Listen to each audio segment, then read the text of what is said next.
Welcome to New Life Live with Stephen Arterburn. For 35 years, New Life has been transforming lives one at a time thanks to the giving hearts of you, our listeners. Our goal is to provide you with wisdom from God's Word to give you hope and help in life's hardest places. If you have a question you'd like to ask today, our phone lines are open. Call 1-800-229-3000. That number again is 1-800-229-3000. Now here's today's host, Becky Brown. Well, hello, everyone. I'm so glad you took some time out to listen to us today. And by us, I've got Dr. Alice Benton, psychologist, author, and all-around great person, as well as Marc Cameron, who's also an all-around great person and licensed marriage and family therapist. And he and his wife, Amy, also work at How We Love. So we are going to answer your questions today. We got some calls lined up. But first, we're going to hear from Alice and her wisdom. What would you like to share today, Alice? Well, I've been wrestling with a tough verse from Scripture, 2 Thessalonians 3:10. I've never liked this verse. It says, if a man will not work, he shall not eat. And it sounds so harsh. So are we really supposed to ever apply that in our lives? And how about our family members? Do they have to earn privileges, or are they entitled to be able to access the good things in the family no matter how they act? And what about children especially? Well, we had this play out this weekend with my family. One of my children, who shall remain nameless, disrespected me, disobeyed me, and then was sulking in the corner as we were about to go into family movie night. We had Chick-fil-A steaming hot right there, ketchup ready to go, and I was mistreated. And it hurt me and it bothered me. And so I told this child, you're welcome to join us for all the good and the fun when you're ready to apologize and to treat me well. Well, he chose not to eat. He chose his bedroom instead. But the smell of the food changed his mind. And after a little while, he came back and said, can I have a redo?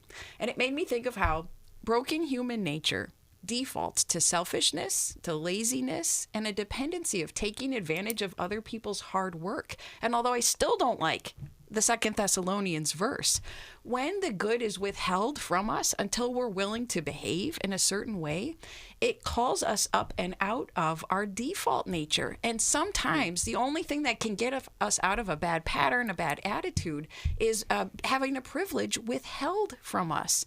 And so I do think it's something we parents should apply. It feels harsh, it looks harsh, but it calls our children up to be better. And then our hearts are more settled when we get appreciation and cooperation from our children. The opposite way, free handouts, develop entitlement, which is so unpleasant for everybody involved. It reminds me of that, the phrase that says, prepare the child for the path, not the path for the child, right? It's like you're trying to set eternity in their hearts, literally. Marc? Yeah, Alice, I want you to be my mom.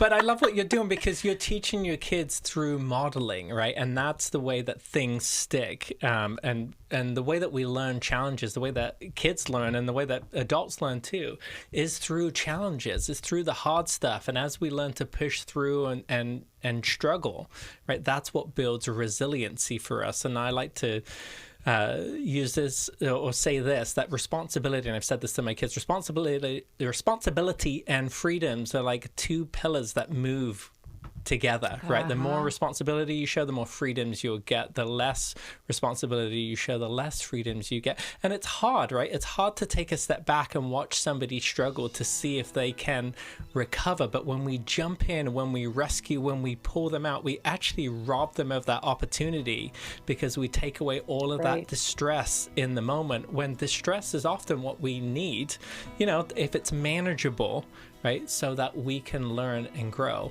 and develop character. I'll only do the right thing sometimes if there's a reward on the other side of it too. So it applies to us adults as well, not just our children. I love that. Well, thanks, Alice. But I would do Chick-fil-A sauce, not ketchup, but that's just beside the point. I know that's not what you were talking about, but listen, we're going to go to the calls after this. 1-800-229-3000. Thank you, Alice, for your wisdom. And Marc, you're too old for her to be your mom. I'm just saying that right now, but maybe you can learn a little resilience on that. We'll be right back after this message.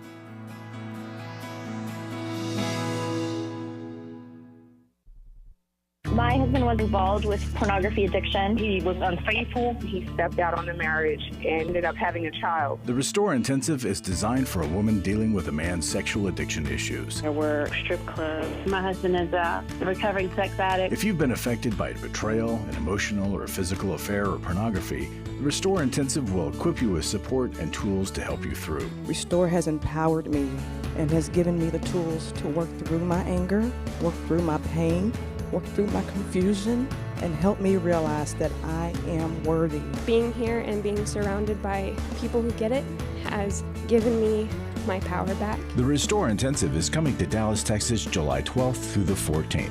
Register online at newlife.com or call 1-800-NEW-LIFE and use the discount code NLL to save $50. Thank you, Restore. You have changed my life forever. 1-800-NEWLIFE and the discount code NLL.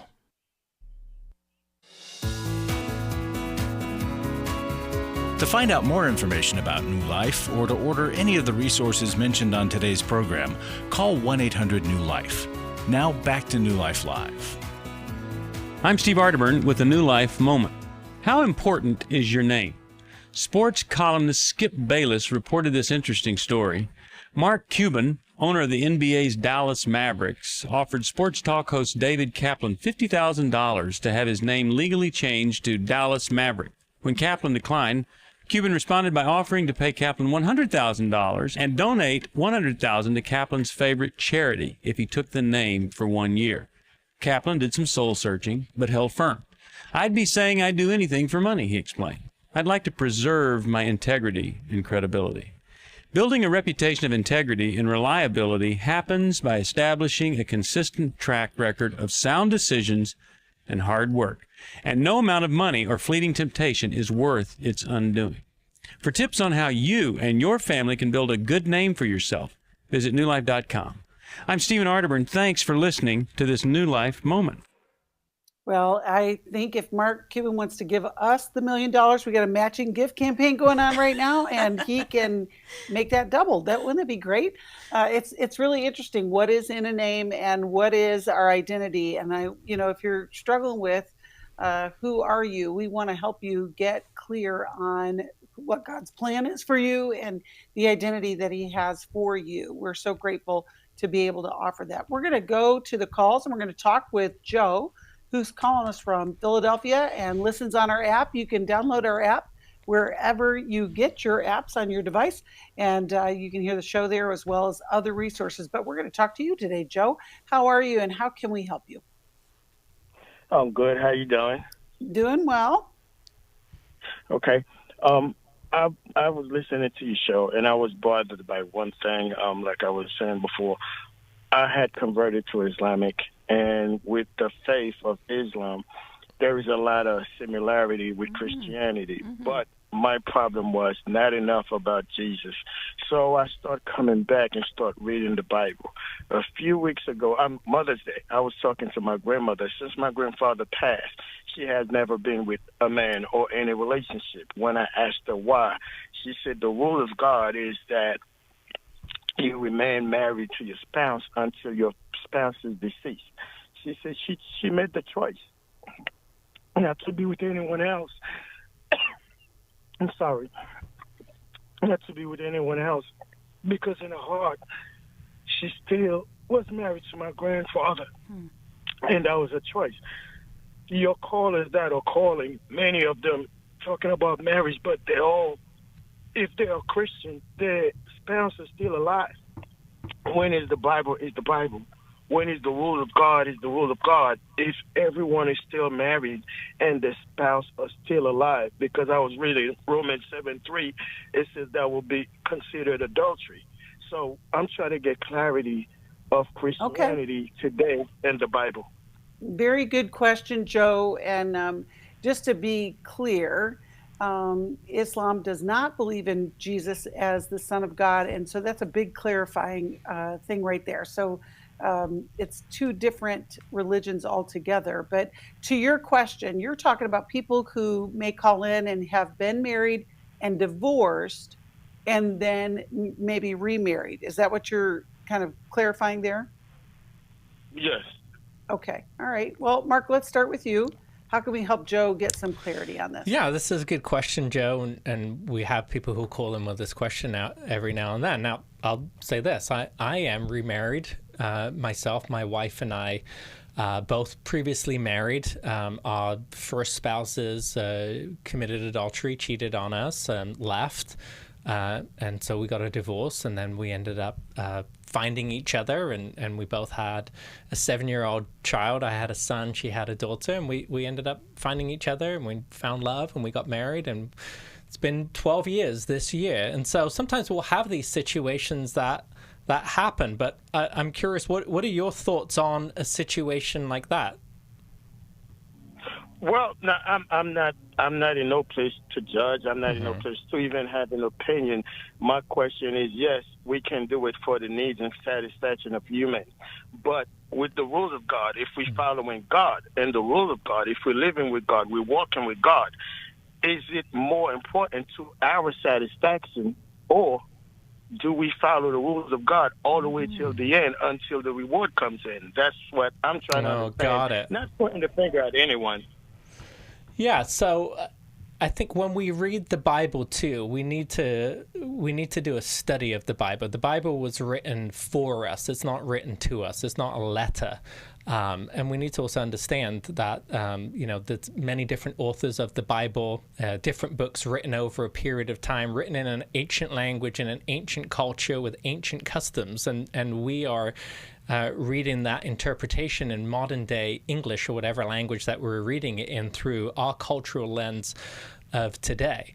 And, in the Bible, there's also terms about being adopted into a family. And I think the laws that are in the Bible are meant to bring us back to Jesus. They're meant to bring us into a relationship. They're not meant to restrict us in that sense. They're made to draw us closer to God. And so I think there are times that you'll see that there's people in Scripture, throughout the Bible, who did have other wives, who did marry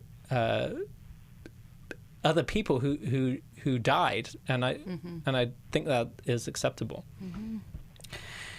Joe, I so appreciate how much you desire to know God's will.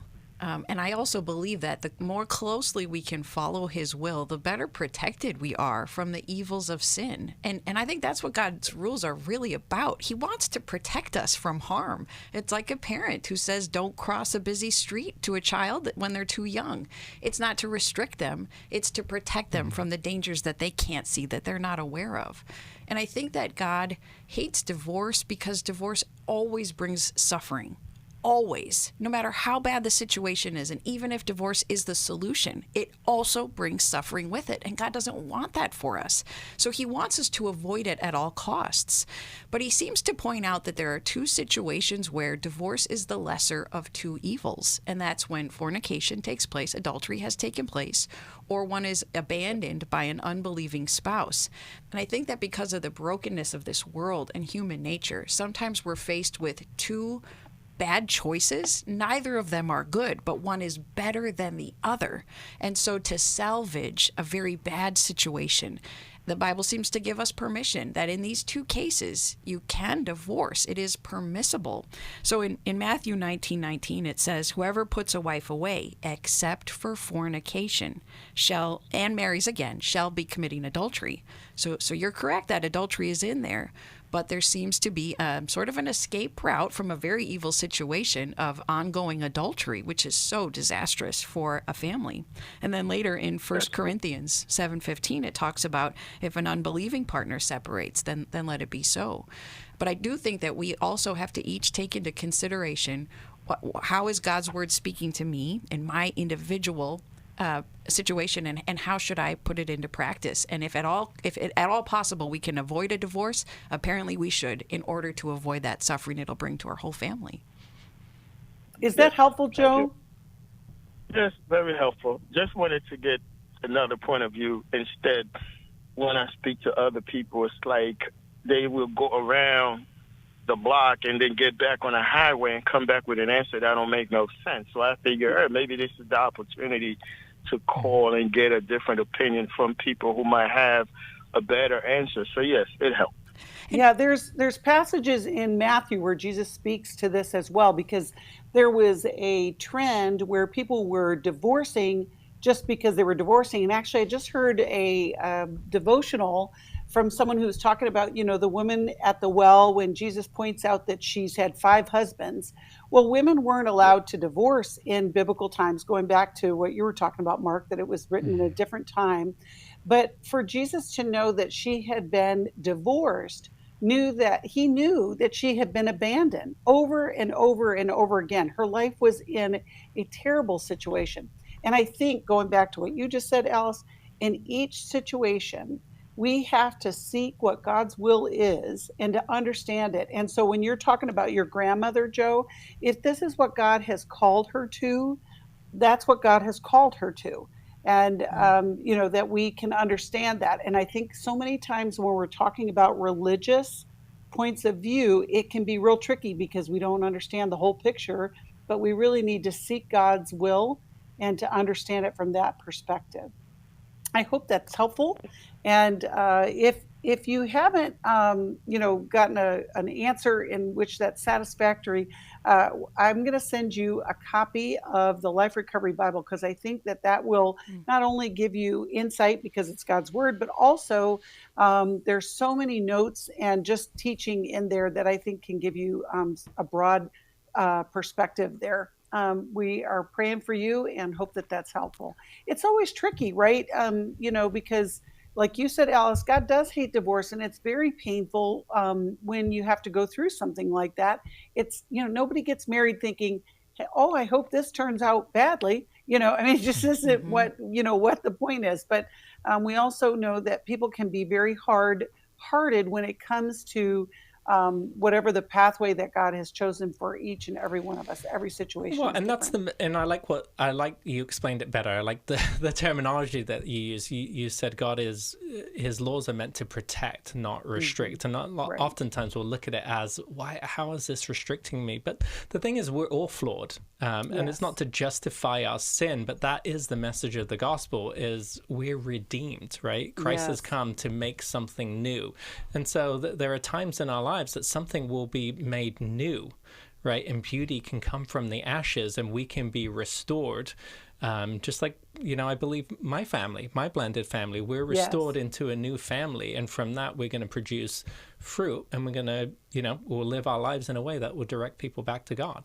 It is the good news. There's a third protection God offers us of separation. So if your marriage is unhealthy, even you're in a dangerous situation, if it doesn't fit into these categories of adultery or you've been abandoned, then I think Matthew 18 advises us to separate if we've attempted to address the problem, we've brought in a witness, and our spouse is still unrepentant in their abusive behavior, perhaps, then God does want us to separate so that we're not continually abused by a person. So there is another out, and sometimes that separation motivates an unrepentant spouse to change. So that should also be tried as one of the options God seems to want us to take.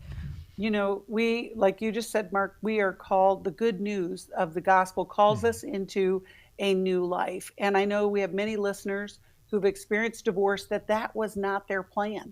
That is, like I just said, it's heartbreaking. And I know that God is working in those situations. And we've had callers who've called and said, I think that I'm supposed to divorce my current spouse because I divorced the first spouse and I got to go back to the first spouse. Alice, you can recall those callers, right?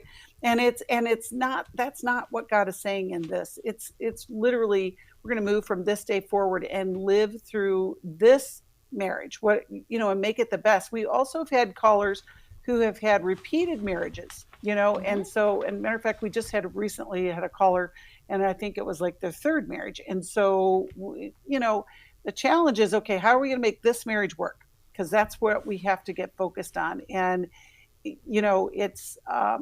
it's a challenge to be married, period. I don't care what the circumstances are. But you know what? Here at New Life, we've been helping people have not only better marriage, but healthy marriage, happier marriages. And it's not easy, but there is a promise of, if you do the work and both partners are willing, it is amazing what God can do because we are flawed human beings. If you have a problem with your marriage and you haven't told anybody yet, that may be the first step, is call for help. Don't sit alone in your struggle. And a lot of times in marriage, that's what will happen, is we'll struggle with, maybe it's a spouse that has been unfaithful. Maybe it is just an ongoing challenge that just goes unanswered. We can help you. We can get you connected with a counselor. We have an intensive intimacy and marriage. We're going to be in Washington, D.C. in July. We want you to have the marriage that God has for you, and we can help you get moving in that direction. We're going to go to the calls after this break, 1-800-229-3000. We're grateful to be here. We've helped a lot of people in a lot of difficult places experience that new life. We're going to keep doing it. We'll be right back. For over 35 years, New Life Ministries has provided help and hope in life's hardest places. We've struggled a lot with communication. I have struggled with anxiety. My wife had a sexual affair with my son-in-law. She said, "Dad, I don't like how you talk to me." New Life focuses on bringing true healing to those dealing with relationship issues, mental health struggles, and addictions. After work, I listen to you, and it just helps me with questions that I'm having with my marriage, with my family. I am so blessed to have New Life in my life. I just wanted to say that you guys saved my life. Recently, friends of the ministry came together with a matching gift challenge to encourage you to join them in giving. Because of the matching gift, right now every dollar you give is doubled, up to $400,000.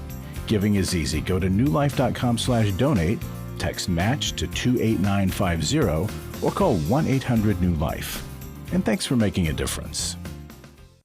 I was sort of vaguely familiar that the 12 steps had some origination in the Bible. I found life recovery, and one of the things I liked so much was that it had such a broad appeal. It wasn't limited to just alcohol or drugs, that it was addressing a wide range of problems. At New Life, we believe everyone can benefit from a life recovery experience.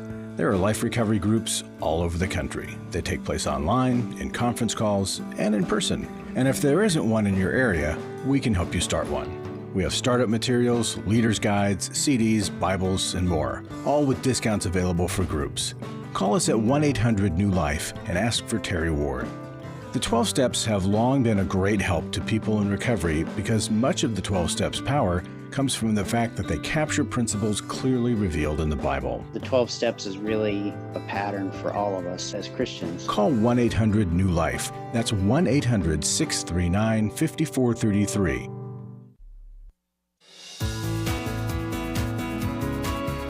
We'd love to hear from you. If you have a question or a comment, call toll-free 1-800-229-3000. Now back to New Life Live. Welcome back. I want to just appeal to you about our matching gift appeal. How about that? We have a matching gift going on. We really want to wrap it up by the end of this month, and we're almost there. So if you haven't given yet, please go to newlife.com/donate, or you can text the word match to 28950. And or you can call us 1-800-NEW-LIFE. We will so appreciate, and so will all the people that we serve, your participating in this matching gift challenge. Every dollar you give will be doubled. So maybe if you've never given before, now's the time to give because it will make a difference. It always makes a difference. We help so many people. And if you give a gift of $100 or more, you can request a free Every Woman's Bible as part of your gift. And Missy Arterburn was one of the editors on that Bible. It's a women's Bible that is it's really beautiful, as well as very informed on so many of the biblical passages. And I just want to encourage you, give to the matching gift challenge. Help us meet the match. You're going to make a difference in someone's life. Right now, we are going to go back to the calls, and we're going to talk to Marie, who's calling us from Texas and listens on KWRD. Hello, Marie. Thanks for calling. How can we help you today? Hi.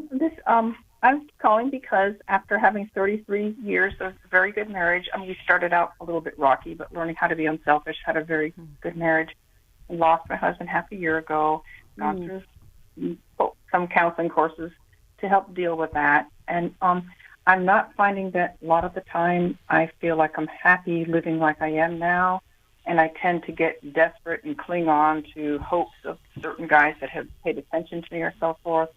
There are gentlemen who have paid attention to who I'm not attracted to. I mean, there's been a couple I just don't feel like it's supposed to be, and they just don't attract me. So I just, try not to, to encourage those to be considerate too. But I didn't know if I was healed enough, if I'm kind of needy now. My husband and I had a really outgoing kind of a relationship with other people. We served other people. We did things within church. We did things for neighbors. We lived for God. We studied and prayed together. We had a very best friend relationship. We were not able to have children together, but we did a lot of things that were healthy and had pretty much a healthy relationship. But I find myself being very needy, and I didn't know if that's a sign that I just need to do more healing and be careful, or do I need to go ahead and just do a little bit of be friends with people right now and just, I don't know. It's a great question, Marie. Glad you're pausing. Alice, let's start with you. Mm-hmm. Marie, could you tell us what were the circumstances of your husband's passing? He had a terminal illness that was diagnosed 13 years ago, and he lived past what doctors would think, and God did miracles and had chemotherapy, radiation, and for cancer and different things, and he just, the very end, he went down very quickly in the last 3 months. In fact, it was I couldn't believe he went down so quickly. I kept thinking that God made him down, and he didn't. But And were you his primary caretaker during his illness? Yes. Did he remain at home for most of those 14 years? Yes, and at the end, I was able to have permission to stay in a nursing home with him night and day. And it was 6 months ago that he died? Mm-hmm. Okay. I ask all those questions just to get a sense of the weight of the loss, in addition to just losing your best friend and husband, to go through that prolonged illness and caregiving. I do think it's good for you to wonder, is it early on in your grief to date? And I don't know. Nobody else can know the answer to that question. But I think that your husband's passing was probably very traumatic to you, and you may have also lost some of your identity, maybe even the bulk of the work that you were doing in caring for him. So to have your world so altered, 6 months sounds like a very brief period of time for me for your heart to resettle. And so I do think it might be wise to consider taking a break from dating to intensify the work that you're doing in your recovery from his passing, whether that's adding in some more groups, adding in some more individual sessions, so that you can know you're more stable to have a clear head to be able to date. And I also hope that when you do continue dating, that you do so in connection with other women that you're in frequent contact with about the men that you're dating, because it is so easy to get pulled in too quickly with just a little bit of attention shown to us. It feels so good in loneliness, especially with recent loss like yours. And so I hope you'll apply those couple of things. Can I ask to clarify how I would connect with other women when I do begin to feel like it's okay to date again? What do you mean by connect? Mm-hmm. I think to really be able to live out our Christian life, especially in dating with how many temptations there are, we do it best with women that we're in intimate emotional relationships with, that we're very open about our lives and help to hold each other accountable. That usually happens best in a group setting, whether that's a New Life recovery group or a small group at your church. And it has to be a group that's willing to be open about imperfections, open about wounds and hurts, and wanting to live life better together. I think we really have to have a small community like that to be able to fully live out what the gospel tells us to do. Marie, hold on, because you can hear the music, and we'll hear from Marc after the break. And Alice, I'm glad you asked her all the questions too, because Marie, you've come from a long-term caregiving role. And so it's ironic to me that you're wondering about being too needy yourself, because you've been providing help for so long. And it is still new in your grief journey, but that doesn't mean that you can't be thinking about these kind of things. So I'm glad you called. We are going to talk with Marc after this break and maybe even hear from Alice again because, we always got more to add. You're listening to New Life Live. We're going to be right back after this. Hi, this is Steve Arterburn, and for over 34 years, New Life has been the most trusted name in Christian counseling. I'm an addict, and I'm trying to get God in my life again. Our Christ-centered treatment programs can help you break free to embrace all that God has for your life and your family. I just want to thank you guys for bringing me to a relationship with Jesus. There really is help for marital problems, depression, addictions, panic attacks, and feelings of hopelessness. I came back with so many tools to help me prepare myself to fight this struggle and this battle that I have every day. You can start living again today, living the life God intended for you. Help is available at 1-800-NEW-LIFE. They did care, and they did follow up very lovingly, and it made all the difference in my life. Call us at 1-800-NEW-LIFE. Someone who cares is waiting at the other end of the phone. God can open the door to a better tomorrow. Call 1-800-639-5433. I have given to New Life regularly because I have so many people that I am referring to New Life who so benefit from the ministry. I just can't imagine what would happen in my area if New Life wasn't available to us. You can help New Life Live stay on the air by joining Club New Life today. When you sign up to support us monthly through Club New Life, we'll send you the new member thank you gift of all 8 100-day devotionals, including 100 Days of Prayer, 100 Days of Freedom from Depression, and 100 Days of Peace. There are also ongoing benefits like the monthly Club New Life CD or download, access to the Club New Life video library, quarterly resources, free shipping on purchased resources, discounts on workshops, and quarterly online meetings with Steve. Call 1-800-NEW-LIFE. Support Club New Life, and together we can help hurting people find help and hope in life's hardest places. Call 1-800-639-5433 to join Club New Life today.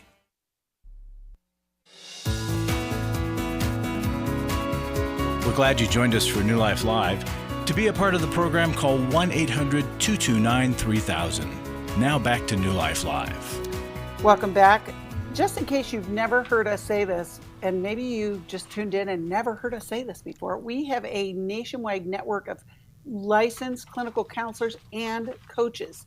We want to give you help in the place that you live, and we've got them all across the country, and we've been doing this for a long time. And so maybe today is the day that you call for help in your area. Of course, we got 100 other things that we want to offer you, but I want to just point out the fact that if you're looking for a counselor, you're looking for a life coach, we can get you connected. Right now, we are connecting with Marie, and she has just lost her husband of 33 years about 6 months ago, and just trying to figure out what does the next relationship look like. So, Marc, how about you start?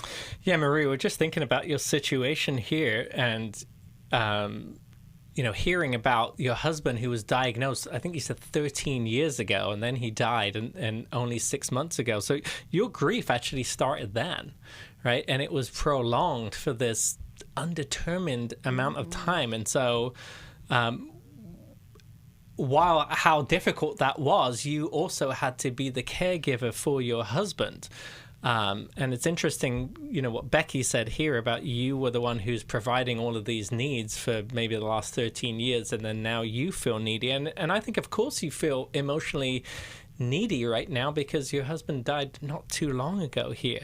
But sometimes people who are caregivers will experience something called caregiver guilt, where they feel like they're not allowed to have needs, or the other person can't provide for them right now because they've got to be the one who's the, quote unquote, strong person.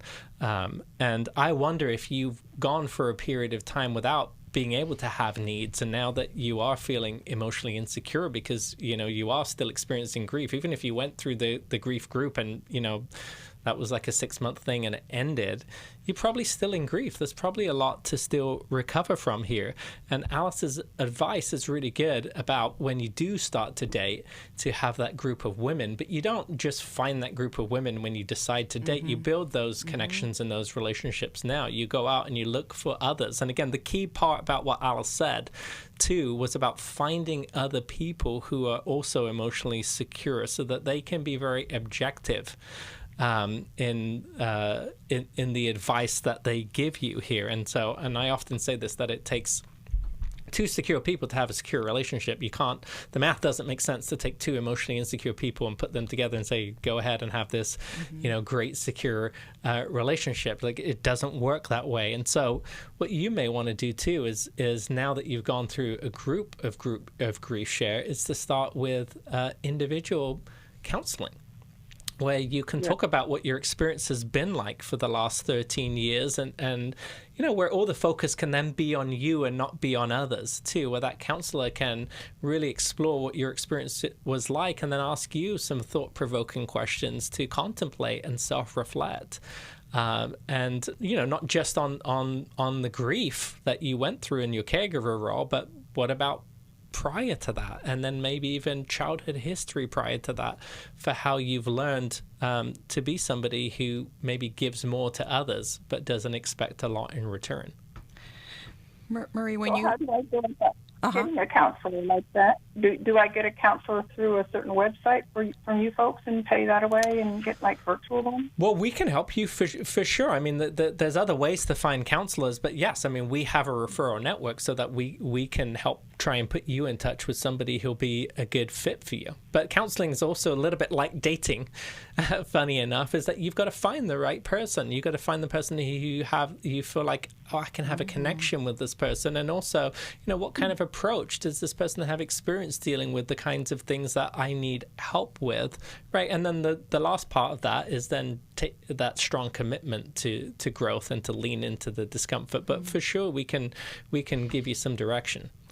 Maria, I feel such a tenderness for you. And I sense that you are so good at caring for others, and maybe you've experienced very little receiving of care for yourself, maybe even prior to your husband's illness. And so some of these ideas sound new to you. And at one point in my life, they were totally new to me too. I came from a very self-sufficient community. Supposedly, we pretended we were, but none of us really were.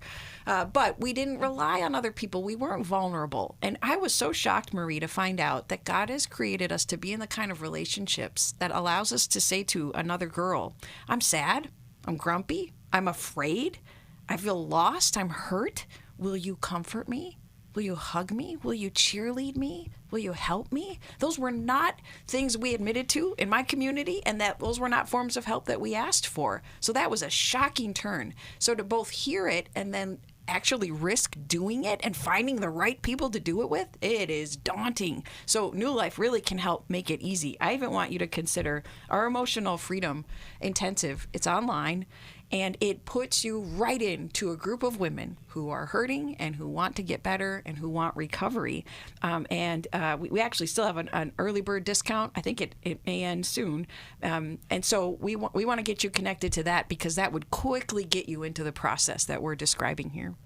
Yeah, I think that we also have, our life recovery grief groups. But Marie, we're going to get you connected. That's what we're saying. We're going to get you connected with a counselor. When you talk to our ministry representative, they'll talk to you about the intensives. But also, I'm going to send her a copy of Healing is a Choice. And that may surprise you all, but I just think that there are so many ways that healing occurs, and there's 10 choices there that you can read about and can integrate, and I think it'll be helpful for you. But we're so glad that you called, and can't wait to hear back from you, and we'll be praying for you too, Marie. We're going to go back to the calls. We're going to talk with Sheila, who's calling us from Richmond, Virginia, and she watches us, or actually connects with us on Facebook. Thank you for calling, Sheila. How can we help you today? Well, can you hear me? Yes, we can. I called really because, as I shared with you, I am dealing with some pretty severe chronic conditions. And after COVID, I've been feeling very isolated. I keep looking for a support group or a group of women with whom I can share. But I just feel a lot of anxiety and stress as I watch what's going on in the world, and feeling somewhat isolated because I have these conditions that make me vulnerable, and so I limit my outside exposure. So I'm just wanting to hear from you maybe how I can feel connected to the world and yet not be overwhelmed by all that's going on in the world. That's a great question, Sheila. Yep. Go ahead, Alice. Sheila, would you tell us what was it like growing up in your family of origin as far as how safe those relationships felt to be able to ask for comfort and receive it from your parents? You know, I felt like grew up in an extended family. We jokingly refer to our family as the yours, mine, and ours. My mom remarried when I was young, and so I had the benefit of a father and stepmother and a mother and a stepfather. And I felt very loved. I felt protected. I was always the shy, unassuming child. So I didn't require a lot of attention. And at one point, I always say that I have been the oldest, the youngest, and the middle child. Because when my mom was a single mom, I was the youngest child. When she remarried and had other children, I became the middle child. And when my older siblings left home, I was the oldest child. So I've had various experiences in the chronological aspect of family. I think I feel as though I'm the strong one in the family, even though I'm the quiet one and I don't say a whole lot. I feel like I have fortitude and determination. So my family of origin gave me a real sense of family. And, we've lost a lot of them. And even though there were so many changes in relationship, a lot of healthy people came in and joined the family. So to hear that you still receive so much love and protection is very good to hear. If you were to name one major rupture you ever experienced in relationship that might make you hesitant to re-engage, does something come to mind?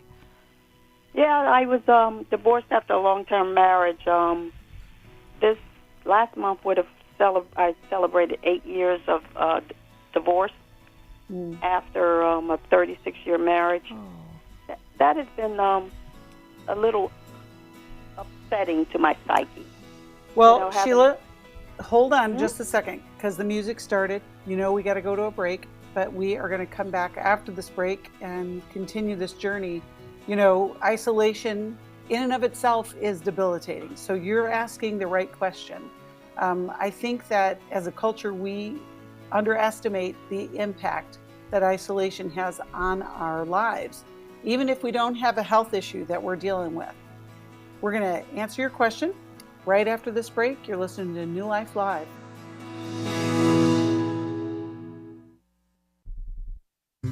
We all face days where life throws us a curveball and our routines or plans get disrupted. Things we wanted to do are forced to take a backseat to the unexpected demands of the day. If you normally listen to New Life Live on a radio station, well, you might not be able to that day. And on these hectic days when you're feeling stressed or frazzled, hearing the sound of counsel given on New Life Live is just what you need to navigate the unexpected things of life. Every time I'm troubled or I have a problem, I'll cut on New Life, and there's always something that is said that is helpful to me. By listening, I have learned more than I can ever express about how God wants me to live. Download the New Life app for the easiest way to listen wherever you are and at a time that's convenient for you, or watch the show on our YouTube channel. You can even subscribe to our podcast from your favorite podcast provider. You never have to miss a day of New Life. Wherever you are, we are. Hi, this is Steve Arterburn from New Life Live, and Chris Williams and I are doing the Emotional Freedom Workshop. I don't know of anybody that wouldn't benefit from emotional freedom. We're all bound or stuck or struggling in some area. What are we going to do there, Chris? Just really help people get clarity around the places where they're stuck in their life. They sort of circle the same mountain of disappointment over and over and over again. You're going to be able to see that mountain clearly and get to a new place of what we call emotional freedom, which is simply I can feel in the world, build a relationship to it, and know what to do with my experiences. The New Life Emotional Freedom Online Intensive is Saturday, June 1st. Steve Arterburn, Chris Williams, and Dr. Jackie Mack Harris will present information on trauma, depression, codependency, and more. And small group leaders will help you process the information you learn. Register online at newlife.com or call 1-800-NEW-LIFE and use the discount code NLL to save $50.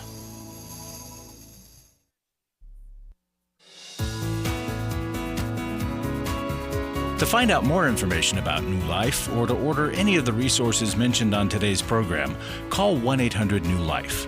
Now back to New Life Live. Welcome back.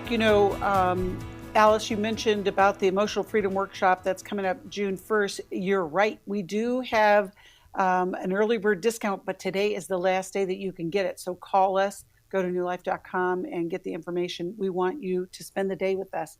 We're talking with Sheila, who's struggling with chronic illness and isolation and anxiety.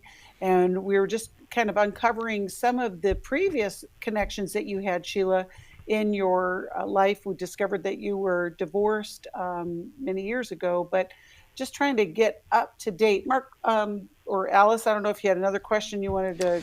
Let's start with Marc. Yeah, no, we were talking a little bit here, and sometimes fear reinforces itself into a cycle, right? We get sick, and then that sickness isolates us, and then we get anxious about that sickness, and then it continues to isolate us, and then we just kind of end up in this pattern that happens. Sheila, you said that you were married, I think, for 30 plus years. Do you have adult kids?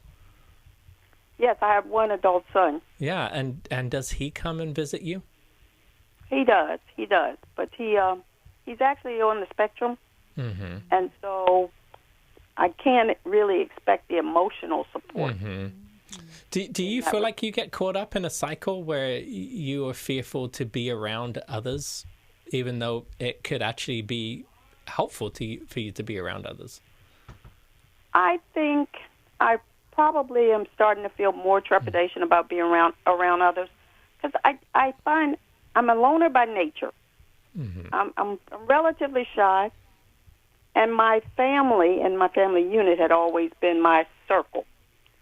So this is very different, Well, and so here's what I would say to you. And so sure, there may be kind of genetic things about you, God's stamp on you, that maybe you are more of an introvert and you gain energy by being alone.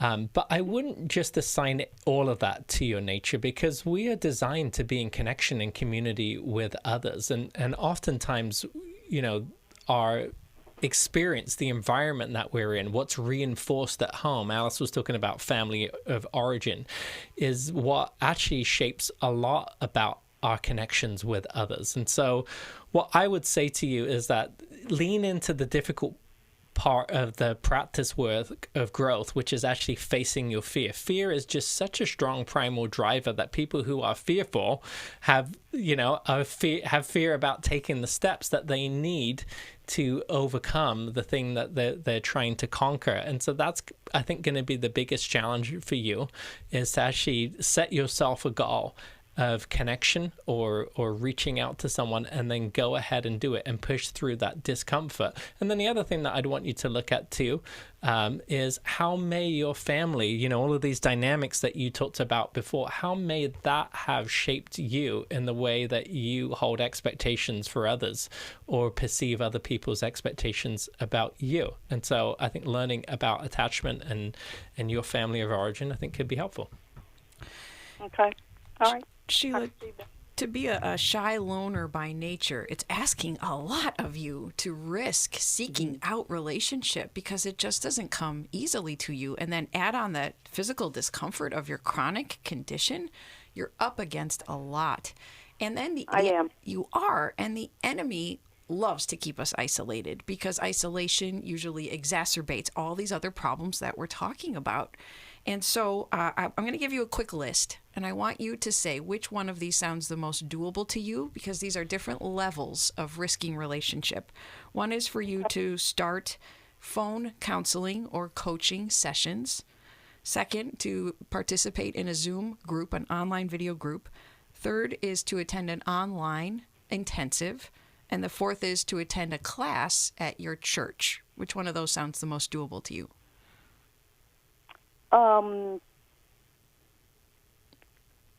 I would attend a class at my church. In fact, I have recently started with a woman's therapy group, and unfortunately, it just doesn't give a lot of talk therapy. They try to do creative things, which is kind of frustrating because I was hoping to be able to engage with them, verbally, because I have so little interaction here. But and due to COVID, I had been attending church online. I recently have begun to go out to church.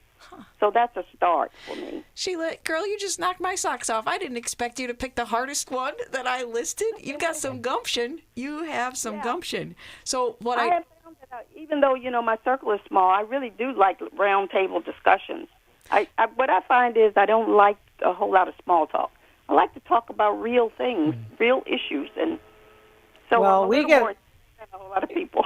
What I'm thinking, Alice, is a life recovery group, Sheila. I think that would just be a great way for you to have deeper conversations. But to Alice's point, way to go, Sheila, you're doing the hard work. We were waiting for you to go, I'm not going to do any of that. And yet you've already started, and I also love the fact that you know yourself so well that you can identify what it is that you need. The interesting thing is the battling the isolation can prevent you from connecting even in a therapy group because you're already saying, I wish they would do more.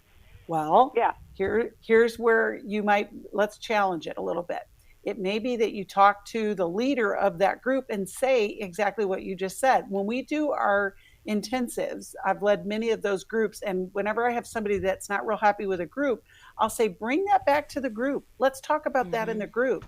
And it can feel weird because it's like, well, but I'm kind of criticizing, but you're not.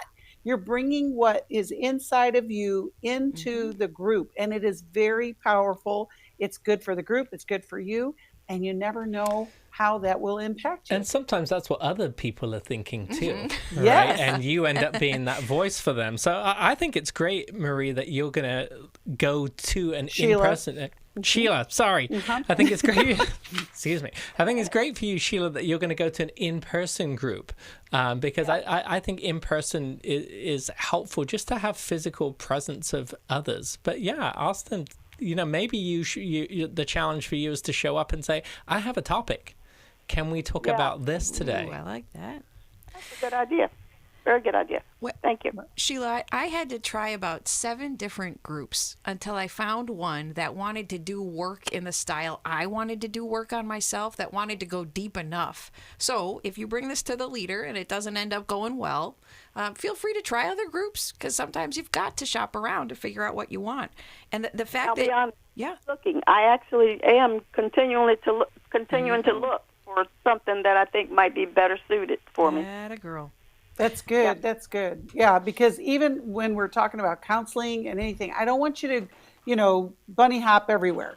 Go one time, give it a couple of times, talk to the people there, because a lot of times we'll hear that too, is that I'll go from one group to the next or go from one counselor to the next. And Sheila, I think you know yourself well enough to be able to speak your mind, but also to be curious.